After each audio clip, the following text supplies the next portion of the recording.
Olá, queridos amigos, é com grande alegria que aqui estamos nós, mais uma vez, mais uma semana de trabalho, de aprendizado, nesse cantinho de Dona Amélia, onde nós somos acolhidos, né? E hoje é a última semana desse mês lindo, né? De setembro, onde nós temos aí a primavera, nós temos o mês de setembro, que em defesa à vida, né? E hoje o João vai terminar a nossa programação de setembro, né? Vamos chamá-lo aqui, ele que vem lá de Vitória, do Espírito Santo. E seja bem-vindo, João, como Boa sempre. noite, Thelma. Boa noite. Então, hoje o João vai trazer mais uma mensagem do livro Essencial, uma mensagem hoje bonita, que vai relembrar aí, né, os feitos de Jesus, e nós vamos, então, mergulhar com ele nesse momento tão especial, onde Dona Amélia nos conduz às lembranças, às recordações do Evangelho de Jesus, essa mensagem que vem aos nossos corações nos dar coragem, esperança, bom ânimo, né? Então, João, a palavra é sua. Seja bem-vindo, estaremos aqui todo ouvidos. É joia, Thelma. Gratidão, gratidão à Dona Amélia, a espiritualidade amiga. Boa noite para você, boa noite para todos que nos ouvem, que nos ouvirão. Saudações. E hoje, realmente, o Dona Amélia está de parabéns. O Essencial hoje vai trazer a história de um dos companheiros, né, um dos discípulos e apóstolo direto, segundo as Escrituras, menos comentado do Cristo, apesar de ser um dos santos de maior devoção aqui no Brasil, que é São Judas Tadeu, né? Hoje, Dona Amélia vai contar a história de Judas Tadeu, filho de Maria Cleofas, filho de Cleofas e Maria Cleofas, irmão de Tiago Menor e de Simeão, segundo bispo de Israel, de Jerusalém. Uma história muito interessante, né? Para quem não lembra, ele é chamado do Santo das Causas Impossíveis. Na minha terra natal, no Rio de Janeiro, né, Thelma? E ele é muito, muito cultuado. O pessoal aí, carioca, gosta dele, de São Jorge, né? São os dois santos de maior devoção do estado e da cidade do Rio de Janeiro. E a história de Amélia é lindíssima, porque traz Judas Tadeu, ou Judas Lebeu, como ele é conhecido em algumas tradições antigas da igreja, traz ele de uma maneira muito devocional, de uma maneira muito bonita, trazendo um exemplo para nós todos de como seguir Jesus. A lição chama-se Holocausto de Amor. E Dona Amélia começa a lição da seguinte forma. A pequena Caná da Galileia ficava, como até hoje é, próximo a Nazaré, e os residentes de ambas as comunidades, Caná e Nazaré, tinham vínculos familiares em razão dos matrimônios entre membros do mesmo clã. Caná tornar-se-ia célebre na história porque ali sucederam fenômenos indescritíveis durante o ministério de Jesus. Segundo o Evangelho de João, né, Jesus em Caná da Galileia teria transformado a água em vinho nas bodas de Caná, primeiro milagre de Jesus, e depois ele volta lá no capítulo 4 de João para curar o filho do oficial romano. Também aconteceu em Caná da Galileia. Burgo ou povoado, aldeia, no qual todos se conheciam e participavam praticamente dos mesmos interesses, seu desenvolvimento econômico era reduzido e, porque nas terras da Galileia desfrutava de clima ameno e das dificuldades da região. No matrimônio em que estava Maria, a Santíssima Senhora, pois que fora convidada, fizeram-se acompanhar do Filho amado. A festa prolongava-se e os convidados permaneciam eufóricos, sem preocupação com o tempo e as despesas da família que os hospedava. Prolongavam-se as alegrias quando se percebeu que o vinho acabava.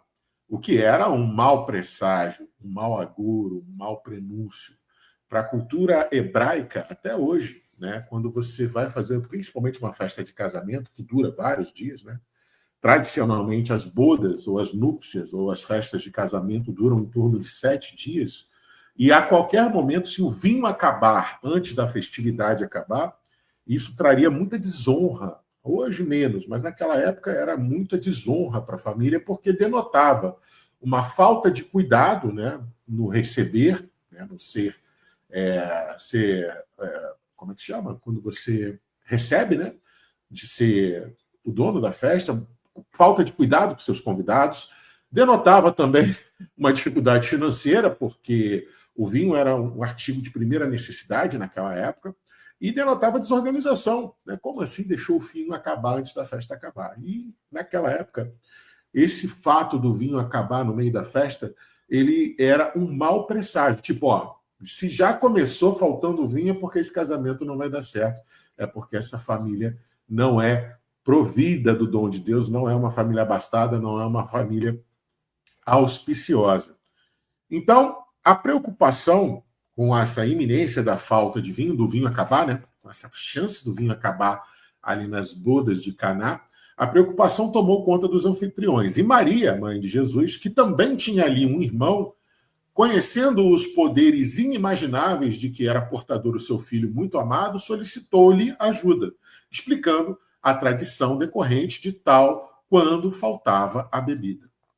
Imperturbável, Jesus solicitou que colocassem as bilhas, né, os jarros de barro, que estavam com água potável diante dele, enquanto a curiosidade geral era despertada. A ninguém ocorria a ideia do que iria acontecer diante da sua ingênua contemplação. Num gesto suave e nobre, ele, Jesus, distendeu os braços com as mãos espalmadas em direção aos vasilhames, né, aos conjuntos de vasilhas, ali ao conjunto de bilhas.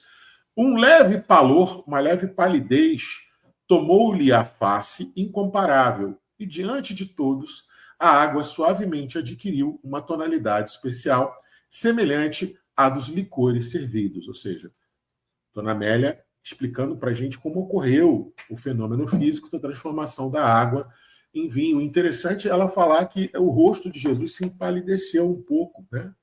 Denotando que houve uma mudança fisiológica pelo desprendimento da energia que Jesus usou para transformar aquela água em vinho. E ele fez, segundo o relato do evangelista João, foi um vinho que o mestre de cerimônias elogiou muito os anfitriões, os pais do noivo e da noiva, porque ele considerou que o vinho que Jesus, né, estava sendo servido ali, o vinho que Jesus teria convertido, era melhor do que o vinho da entrada, porque era muito comum, como hoje ainda é, servia-se o melhor vinho no início e as pessoas iam ficando embriagadas, o paladar ia sendo perdido e os vinhos menos requintados, os vinhos mais baratos, os vinhos menos especiais, iam sendo servidos depois, quando a galera já estava meio altinha. Mas ali, com Jesus, foi ao contrário. O vinho que Jesus produziu através do fenômeno físico era um vinho muito melhor do que os vinhos da entrada, e por isso foi extremamente elogiado pelo mestre de cerimônias. Né? A Eliana está perguntando aqui, a festa durava quantos dias? Durava em torno de 7 dias, Eliana. Até hoje, nas comunidades mais interioranas, né, principalmente ali entre os samaritanos e os convivas de cidades mais interioranas, né, de tradições mais antigas, mais tradicionalistas, desculpa, era essa palavra que eu queria. Os convivas mais tradicionalistas, as bodas duram em torno de 7 dias, podendo durar até 15 dias as festividades, dependendo da animação da galera. Mas aí Dona Amélia continua dizendo o seguinte, houve exclamações de júbilo e alguém mais apressado, usando um vasilhame, retirou um pouco do líquido e bebeu, anunciando entusiasmado: excelente vinho, que estranho, melhor do que aquele que vinha sendo servido. Normalmente se oferece o melhor vinho no início, antes da embriaguez. Aqui é diferente. Servem-no após todos se haverem quase encharcado do vinho. Ele falando que o vinho que Jesus tinha produzido era melhor do que o vinho que estava sendo servido até então. O fato estranho, inusitado, ou seja, incomum, tornou-se conhecido de toda a aldeia de imediato, e todos passaram a comentá-lo, enquanto ele, Jesus, permanecia em serenidade ímpar. O tempo faria que Caná se tornasse a cidade dos esponsais, dos casamentos ou dos noivados. E até hoje, o pastor e doutor Rodrigo Silva, arqueólogo bíblico, talvez um dos arqueólogos bíblicos mais famosos do Brasil, né? Ele teve em Caná da Galileia uma vez, ele tem até inclusive um programa especial sobre Caná da Galileia, e ele fala sobre isso, que Caná até hoje é tida como uma cidade onde se tem uma certa tradição de principalmente os povos que são mais afeitos às histórias do cristianismo primitivo, gostam de noivar lá, de fazer as festas de noivado, de fazer as festas de casamento. Ficou conhecida por esse fato, por esse milagre de Jesus. Mas Caná, diz Dona Amélia, tinha algo mais a oferecer. Ele, Jesus, ele, no caso, que ela vai falar aqui de São Judas, Judas Tadeu, né, era primo de Jesus, pois que seu pai era irmão de José. E ele conhecia o familiar porque sua mãe era prima de primeiro grau de Maria, embora sem maiores contatos. Ademais, era também irmão de Tiago menor. Então, só para a gente contextualizar, Dona Amélia aqui está falando de Judas Tadeu.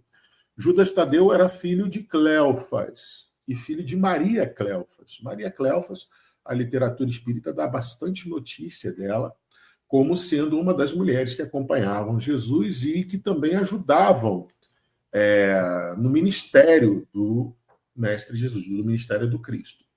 A tradição da igreja primitiva conta para gente que Cleofas, Maria Cleofas, era irmã de Maria de Nazaré.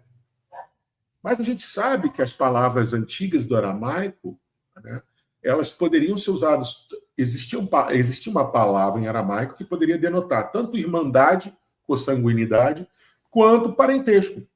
Então, a tradição europeia acabou não conseguindo trazer para a gente muita certeza sobre Maria Cleofas ser irmã ou prima de Maria de Nazaré. Agora, o dado que Dona Amélia traz de Cleofas ser irmão de José de Belém, esse eu confesso para vocês que eu procurei e não achei nenhuma tradição que falasse sobre isso.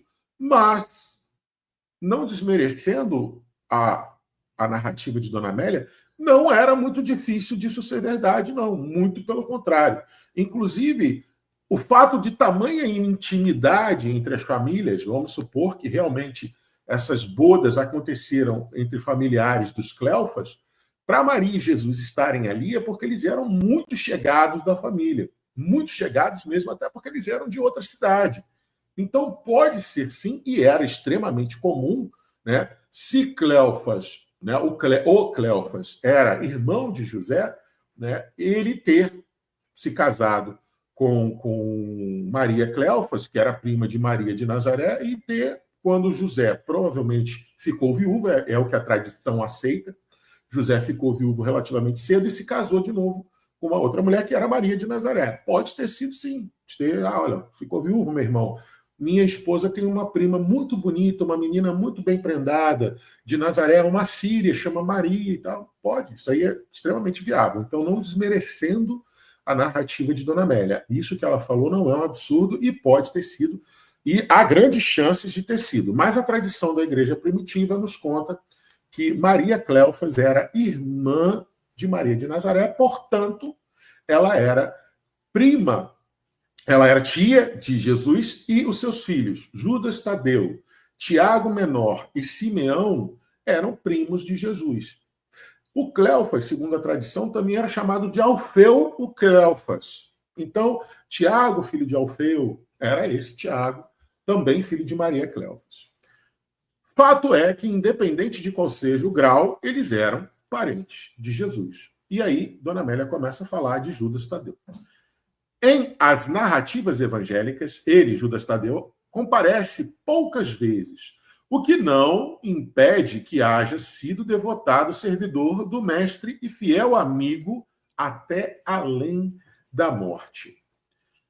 é igualmente identificado com outros nomes, tal Judas Tadeu, Judas Lebeu, e em razão da sua abnegação, é cognominado, ou seja, é apelidado, é denominado, é intitulado como santo das causas difíceis.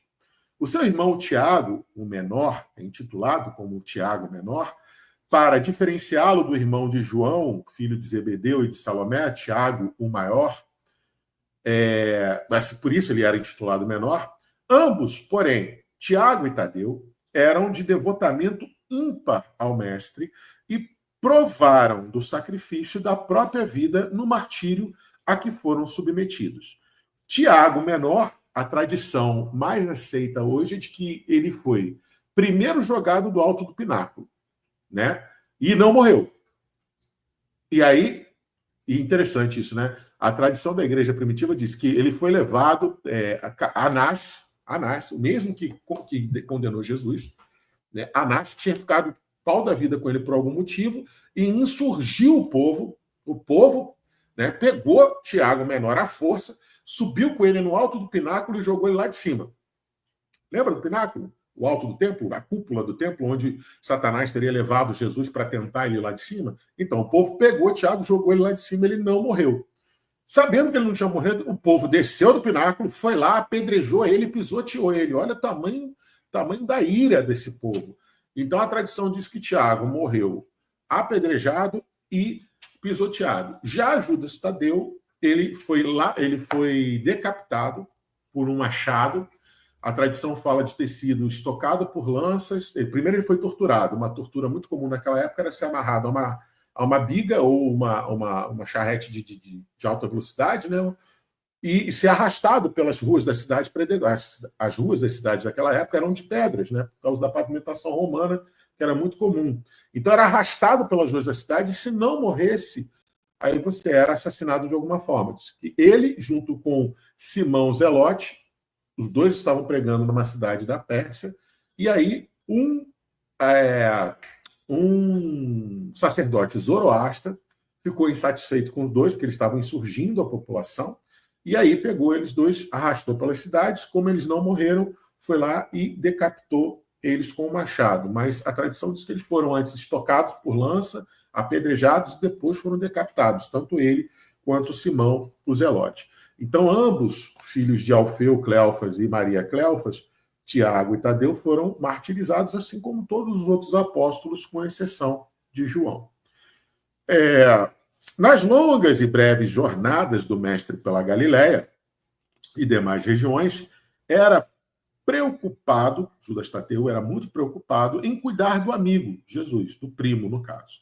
Sempre buscado pelas multidões, como pelos adversários religiosos, que tudo faziam para surpreendê-lo em uma contradição ou alguma referência contra César e o templo, especialmente os fariseus hipócritas. Então, Dona Amélia falando que Judas Tadeu tinha muita preocupação com seu primo.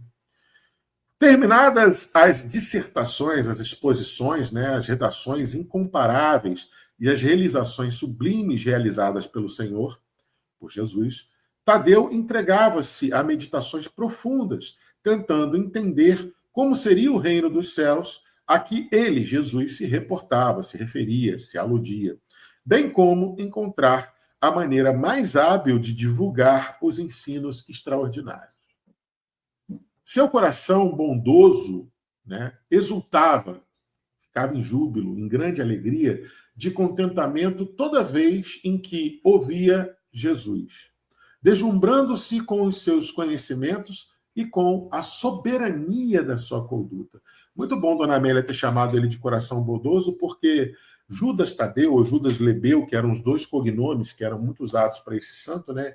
Judas vem do hebraico, provavelmente do aramaico Yehudá, que quer dizer abençoado, agraciado, né? Louvado, né? E Tadeu quer dizer amável. Lebeu quer dizer corajoso ou de coração nobre. Então, realmente, esse Yehudá Tadeu, esse Judas, primo de Jesus, provavelmente deveria ser uma pessoa extremamente amável, extremamente bondosa e de um coração muito justo. Por isso que Dona Dona Amélia fala, seu coração bondoso, e ela se refere de maneira muito apropriada para o personagem. Bondoso exultava, ou seja, ficava em grande júbilo, em grande alegria, de contentamento, toda vez que ouvia o seu primo Jesus, deslumbrando-se com os seus conhecimentos e a soberania da sua conduta. Tinha dificuldade de entender a grandeza do mestre. Sabia-o, ou seja, sabia que o mestre era um homem de bem, de caráter nobre e impoluto, ou seja, de caráter nobre e sem mácula, sem poluição, limpo, puro, virtuoso, mas não entendia a grandeza da sua mensagem.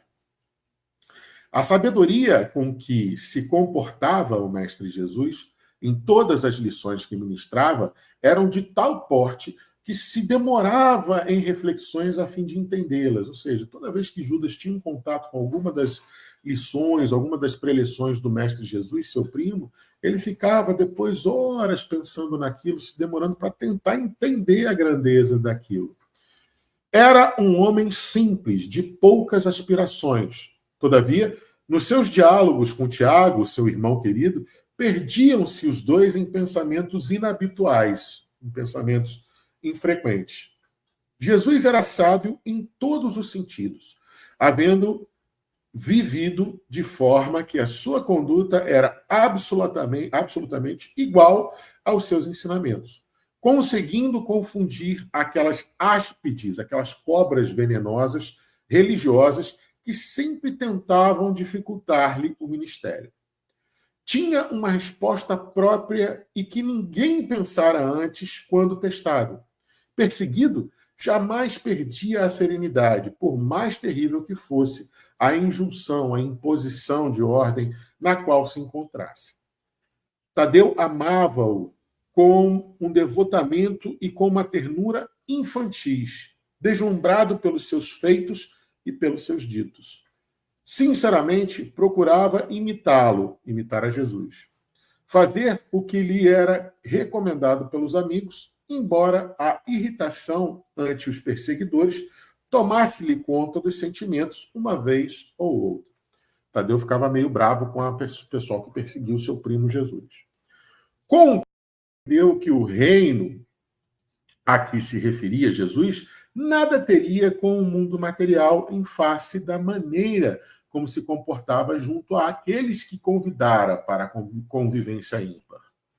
Desde o domingo em que entrara triunfantemente em Jerusalém, sob ovação, sob aclamação, sob aplausos da população em geral, como um conquistador inconquistado, né, aquele conquistador que foi invencível, tudo se transformou principalmente após aquela ceia, em que ele, Jesus, lavara os pés dos amigos em um gesto inesperado e inesquecível.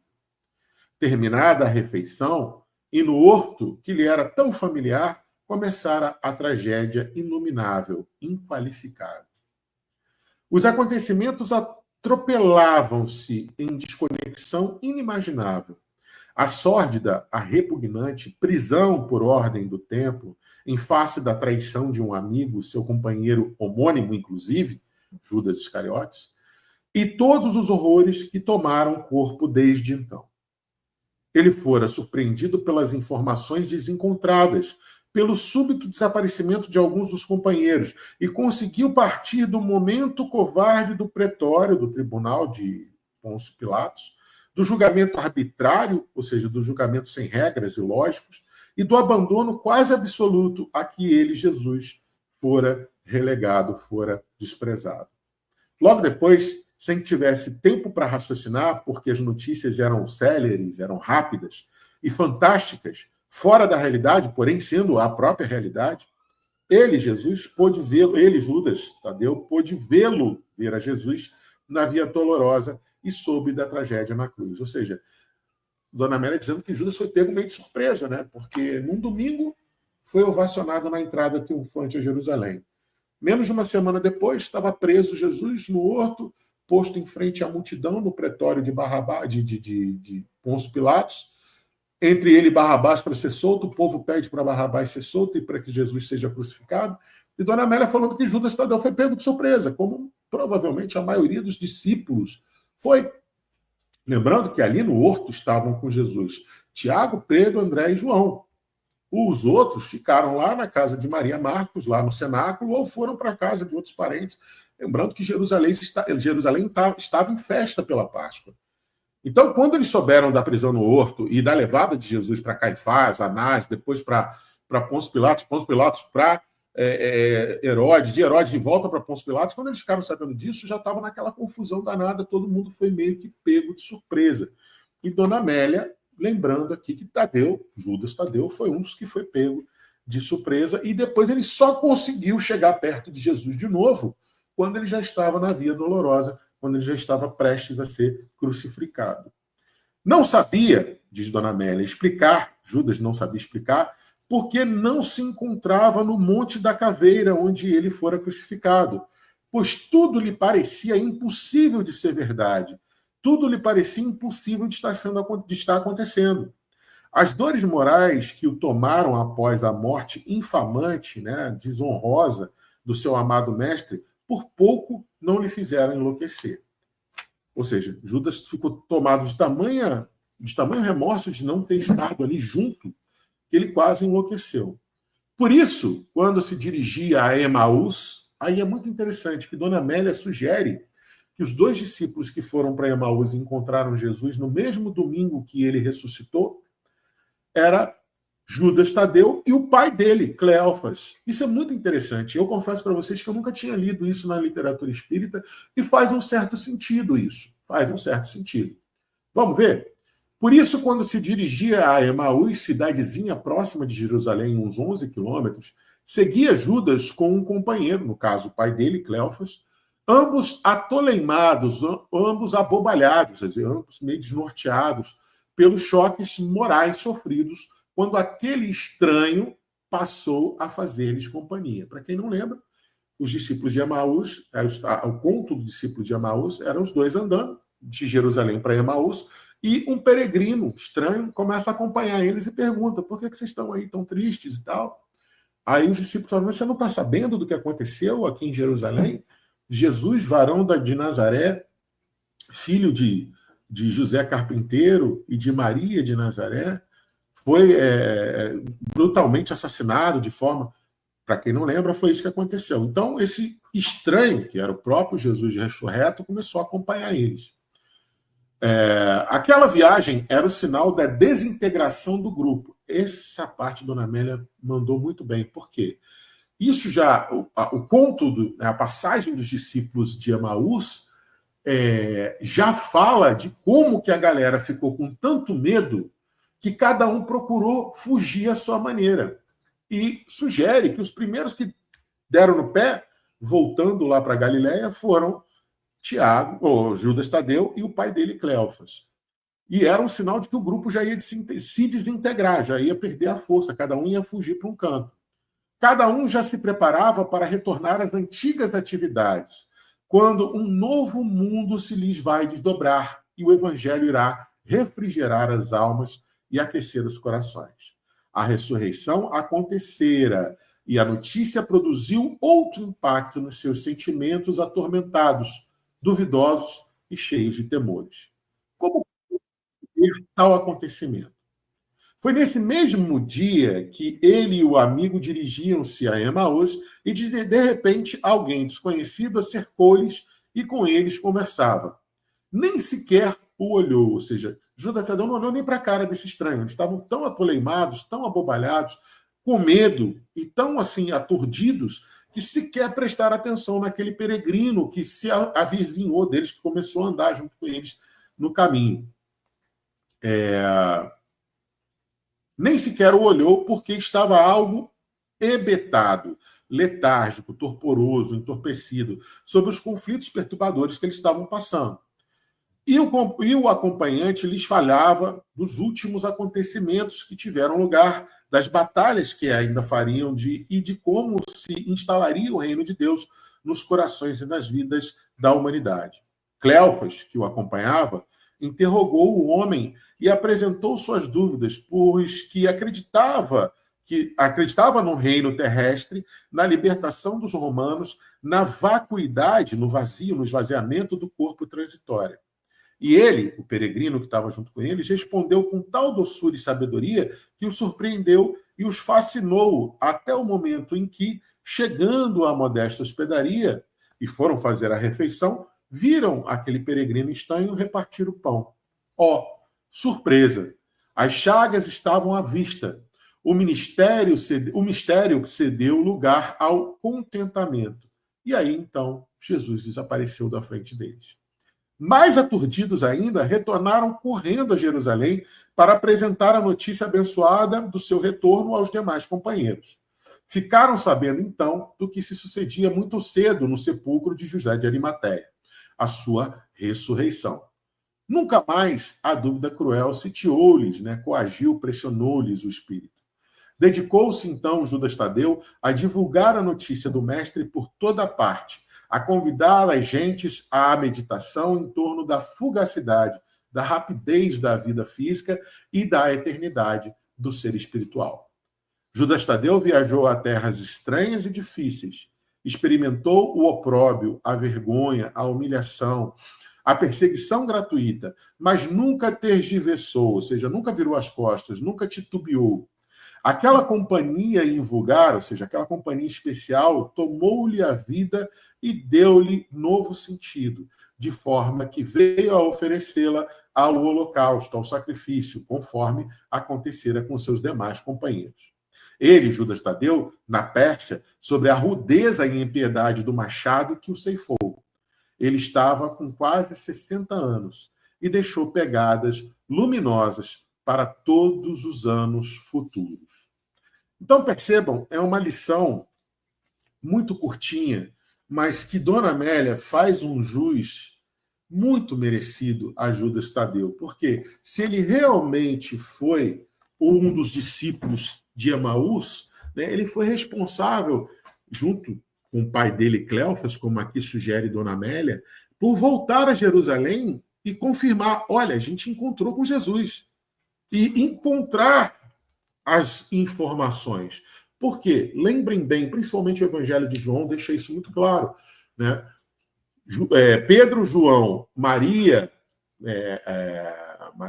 de Magdala, viram, chegaram, Maria de Magdala viu Jesus, falou com os demais, João e Pedro foram lá, viram o sepulcro vazio, mas ficou naquela coisa. Mas será que ele ressurgiu mesmo? Será que ele ressuscitou? Será que roubaram o corpo? O que será que aconteceu? E ficou todo mundo naquela coisa, todo mundo lá na casa de Maria Marcos, meio perdido, meio com medo, não sabia se fugia, não sabia se ficava. Aí, de repente, chega, segundo Dona Amélia aqui, Judas Tadeu, e o pai dele, Cleófas, falando, gente, a gente voltou correndo de Emaús porque o mestre estava com a gente lá. Imagina a alegria de todos quando isso aconteceu. Então, eles ajudaram bastante a como Dona Amélia deixa muito claro, eles provavelmente foram os primeiros a respingar fora. Tipo, vamos embora fugir daqui antes que sobe para a gente. E foram os primeiros a voltar, reforçando a notícia de que realmente Jesus estava ressurreto.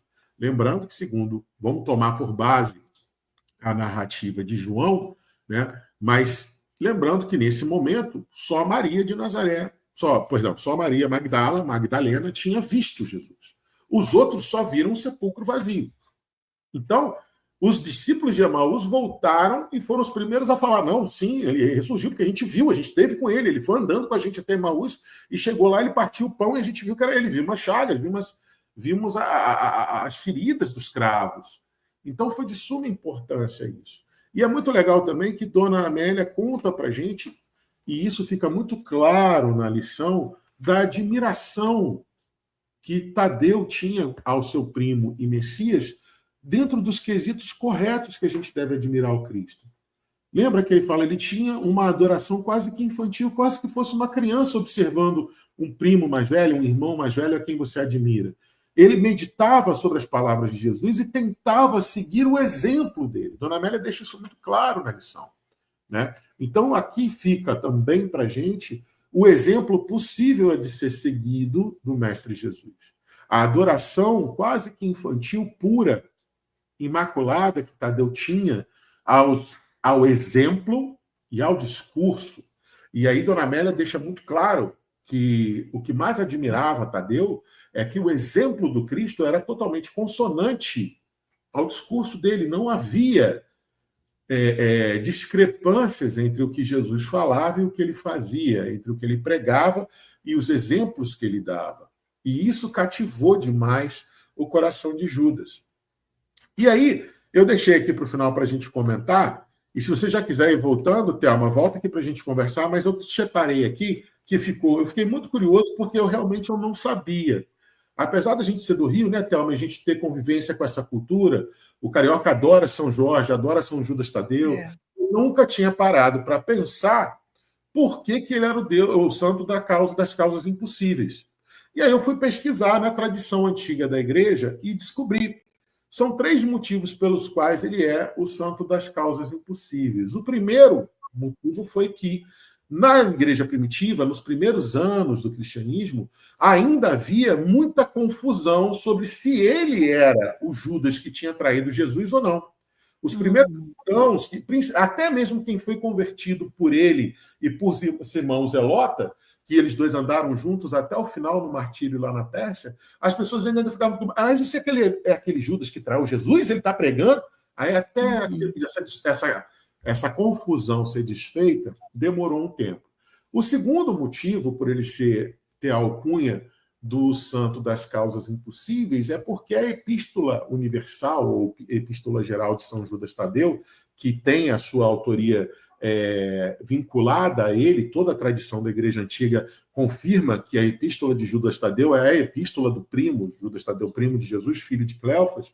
Ela tem 1 capítulo e 25 versículos. Ela é um dos livros menores que tem no Novo Testamento, mas ela é de uma potência, a mensagem dela é extremamente potente sobre um chamado apaixonado, vou usar as palavras que o autor, que o comentarista diz. Chamado apaixonado e vigoroso à fé e à vigilância doutrinária, à perseverança moral e combate sistemático à corrupção da igreja. Então, é uma epístola fortíssima que fala sobre o Deus do impossível. Ele fala sobre ele cita, durante esses 25 versículos, vários exemplos do Velho Testamento sobre como Deus é o Deus das causas impossíveis. Isso também trouxe para ele uma alcunha, ajudou a criar essa figura do santo das causas impossíveis.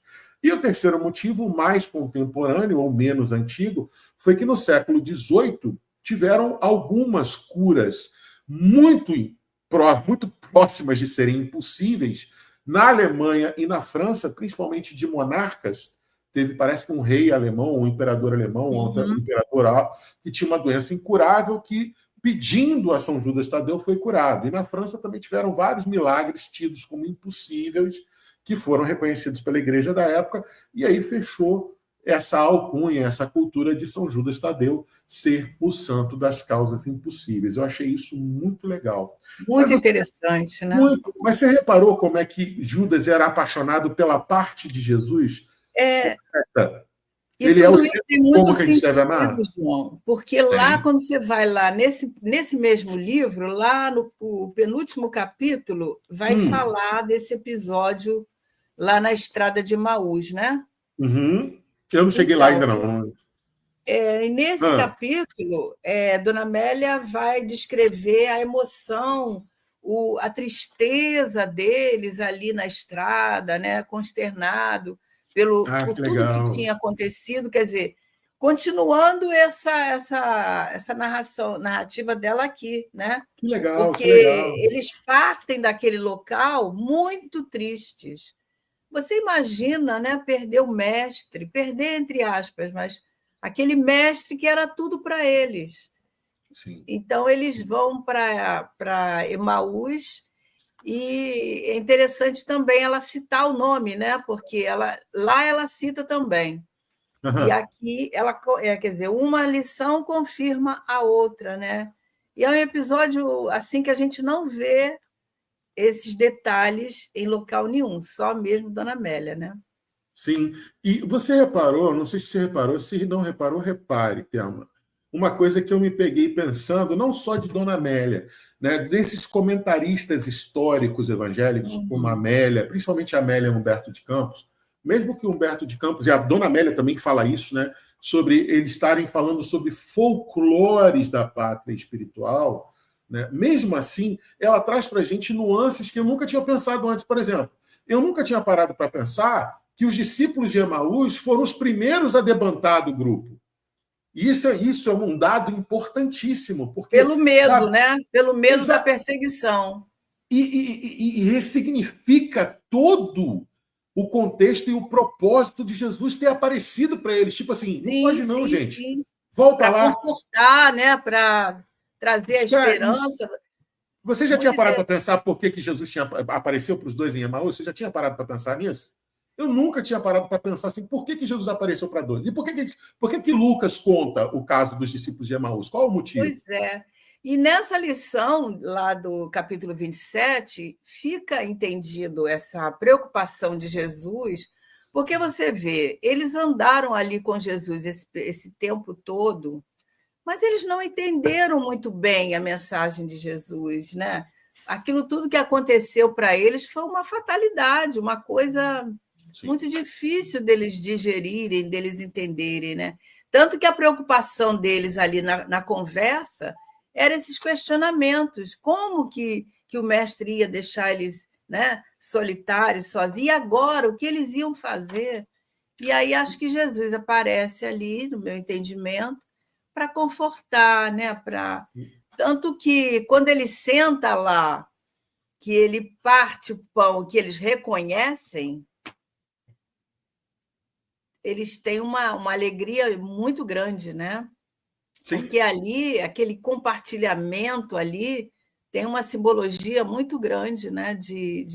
Dessa esperança, desse bom ânimo, talvez de sentirem a presença de Jesus tão verdadeira, né? Tão que eles voltam para lá e vão contar para todos os amigos, né? Sim. E Lucas tem o cuidado de falar sobre esse diálogo deles durante a estrada, que quando esse peregrino estranho chega perguntando por que eles estavam tristes, eles falam assim: você não ficou sabendo o que aconteceu com Jesus de Nazaré? O peregrino começa a falar das escrituras para ele, mas vocês não lembram que a escritura conta isso, fala isso? Vocês estão falando que esse moço aí... Né? Vocês estão falando que esse moço aí que foi crucificado era o Cristo, mas vocês não lembram que Isaías dizia que o Cristo era isso, que Jeremias... Aí ele foi falando as escrituras e aquilo já começou a confortar o coração dos dois discípulos durante o caminho. Aí quando eles chegam na estalagem, que Jesus parte o pão, que eles identificam Jesus naquele peregrino, isso, e Jesus desaparece na frente deles, né? Aquilo fica o sinal tipo: olha, estou com vocês. Estou aqui, estou de volta. E aí, o que vocês vão fazer? Eu achei muito legal, Dona Amélia, ter levantado esse propósito, porque isso deu um outro colorido à passagem dos discípulos de Emaús para mim e ressignificou a importância de Jesus, nesse momento, pegar e falar: olha, não debanda não, volta para lá, volta para a casa de Maria Marcos. Vai encontrar com a galera lá na Maria Marcos e fala continua que vocês a tarefa, né? Como se tivesse, continua a tarefa, eu estarei com vocês, né? Isso é muito legal. Isso. E essa presença, eu entendo assim, essa presença de Jesus que nós temos que sentir, né, João? Porque ele não está crucificado, ele não partiu para o mundo espiritual, ele está conosco sempre que nós o convidamos, porque esses companheiros convidavam pelo pensamento, pela conexão que estavam tendo ali com esse mestre amado. Eu acho que é um grande exemplo para nós, né? Mantermos essa conexão com Jesus através da reflexão, através da nossa fé, da nossa esperança, da confiança em Deus, né? Tudo isso demarca muita coisa boa, né, aos nossos sentimentos. E eu acho também muito interessante essa conexão que só a Dona Amélia faz com uma passagem e outra, ela consegue... Ela passeia na narrativa, né? Esse casamento. Ela é sensacional. Né? Ela é sensacional. Maravilhoso. Aí você vai numa obra, vai em outra, e você começa a entender aquela coxa de retalho. Sim. A Dona Amélia, ela além de ter uma narrativa sinestésica que bota você dentro da mensagem evangélica, faz você se sentir ali presenciando os fatos, ela realmente costura muito bem as passagens. Ela consegue... enquanto reencarnada, ela era uma grande escritora. Estudiosa, né? Ela era católica, encarnada ela era católica, né? E sim, mas ela mais estudiosa do Evangelho. Você vê que não precisamos ser espíritas para estudar o Evangelho, né? Exatamente. Então, é isso aí. Cornélio Pires fala isso na Cartas desta e da Outra Vida, né? O Cartas da Outra Vida, quando ele fala que ele, quando era encarnado, ele ouviu falar em Jesus, ele até leu sobre Jesus, mas não se aprofundou. Mas quando ele chegou na pátria espiritual, o pouco que ele estudou foi tão intensificado, né? E tão intensificado que ele falou assim, e ele me deixa essa mensagem para a gente lá em Cartas dessa e da Outra Vida, falou assim, então estudem, porque realmente, quando você chegar aqui do outro lado, o esclarecimento que vocês vão ter a partir do que vocês já sabem, abre. É prática. A palavra que ele usa, que eu lembro que está no texto, ele é inimaginável. É um esclarecimento inimaginável do quanto que você vai entender mais e melhor Jesus a partir do que você já consegue levar aqui da sua vida de reencarnado. Muito bom mesmo. É interessante que muitos estudiosos até às vezes criticam essa forma de Dona Amélia, não só Dona Amélia, mas Irmão X também, Humberto de Campos, né? Trazer episódios que não tem nos evangelhos.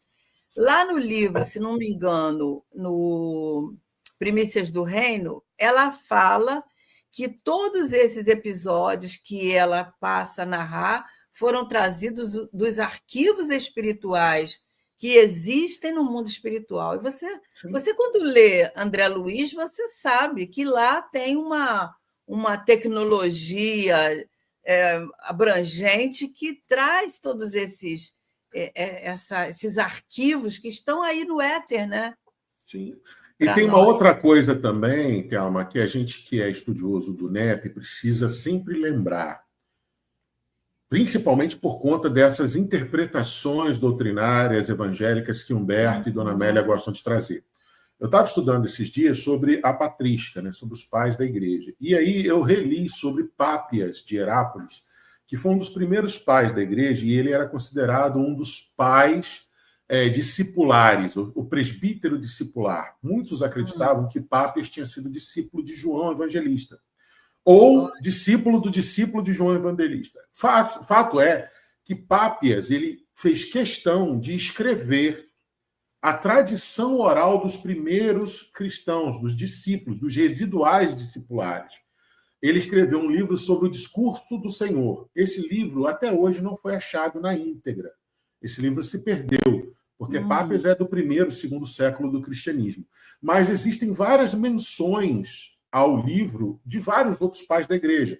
Eusébio, Clemente, Tertuliano e vários outros pais da igreja citam esse livro de Pápias, por isso que a gente sabe que esse livro existiu.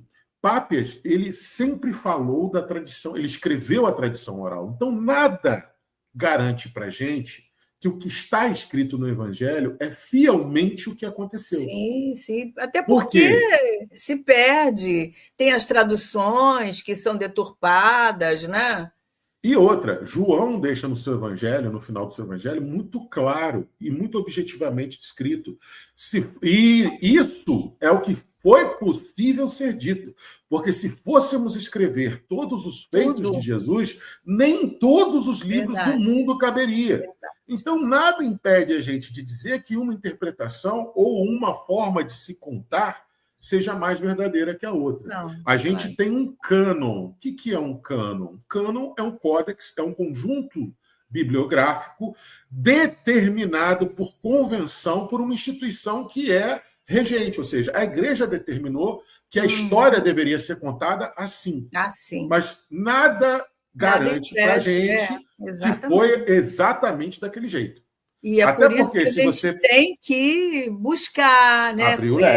Abrir o nosso entendimento para entender melhor, né? Sim. Buscar até porque, realmente... se você for pegar sobre escritas fidedignas e cronologicamente mais fiéis, tem vários apócrifos. Não, vários não. Tem alguns apócrifos que, se for por esse viés, de fidelidade linguística, cristológica e cronologia, tem apócrifos que deveriam ser mais fiéis do que o próprio cânon. Com certeza. Entendeu? Com certeza. Então, assim, o importante, e aí que eu acho muito legal que Dona Amélia traz isso e Humberto de Campos traz isso, não importa como a história aconteceu, importa a lição que você consegue tirar dela. É verdade. A essência então, eu acho que isso muito traz. legal. Exatamente. E a gente não perde nada por conhecer esses detalhes, né? Pelo contrário, eu acho que só acrescenta, e nós que estamos assim buscando conhecer, só acrescenta. Por exemplo, ela trazer esse nome de Tadeu e citar que é o santo das causas impossíveis, né? Eu nunca vi isso em lugar nenhum. Na doutrina espírita, nunca. É a primeira vez que eu estou tendo contato também. Primeira vez. E a gente tem que respeitar, porque é um conhecimento, é um entendimento que vai tendo e vai nos levando a alargar a nossa compreensão, né, de coisas. Sim. Eu achei essa lição fantástica. Muito, muito, muito. Eu vou aqui anotar no meu livro, porque ela pode ser correlacionada lá com o capítulo 27, tranquilamente. Ótimo. Né? Vou até ler depois o capítulo 27 para complementar. Depois você então. Lê. Eu não sei quem vai fazer ele no futuro, mas se for você, né, já tem uma dica aí. Então, ótimo. Vamos ver, vou ver daqui a pouquinho.